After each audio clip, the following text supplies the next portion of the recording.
4 साल से लगातार किसानों वही मांग रहे हैं जो मांग प्रधानमंत्री जी जब चेयरमैन थे कमेटी के, इन्होंने यही रिकमेंडेशन मनमोहन सिंह जी को दी थी कि किसानों की एमएसपी को एक कानून बनाया जाए कि एमएसपी से कम पे कोई नहीं बेचे।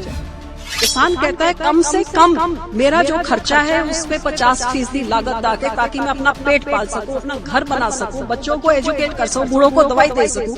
क्या ये बहुत बड़ी मांग है? आज 70 साल के एक बूढ़े किसान जगजीत सिंह डलेवाल 22 दिन से भूख हड़ताल पे बैठे हैं। उनकी हालत इतनी नाजुक है कि किसी टाइम कुछ हो सकता है। सुप्रीम कोर्ट ने फटकार लगाई तो एक डायरेक्टर लेवल अफसर भेज दिया। क्या इधर के मंत्रियों को इतना समय नहीं है? क्या किसान की जान या किसानों की इनको इतनी बेपरवाह है इनके संकट से? देखिए 4 साल से इन्होंने सोल्यूशन ढूंढने का इरादा ही नहीं है।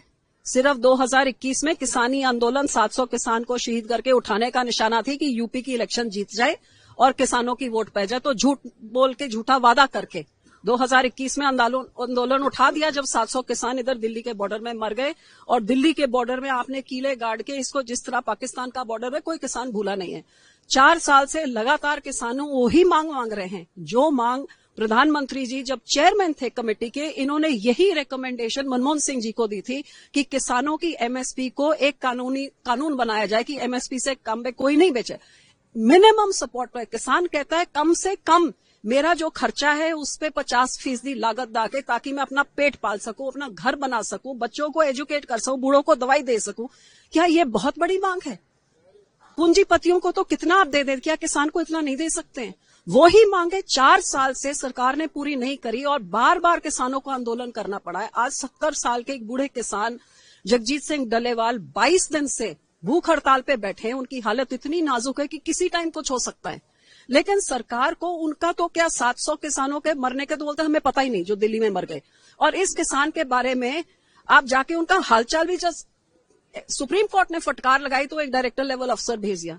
क्या इधर के मंत्रियों को इतना समय नहीं है? क्या किसान की जान या किसानों की इनको इतनी बेपरवाह है इनके संकट से?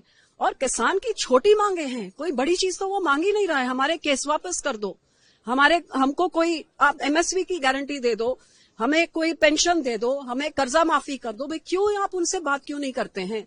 और बात करने का ये मतलब नहीं कि हमारी मानो तो फिर बात होगी, जो तुम्हारी बात तो मानी नहीं है। ये बहुत गलत एटीट्यूड है।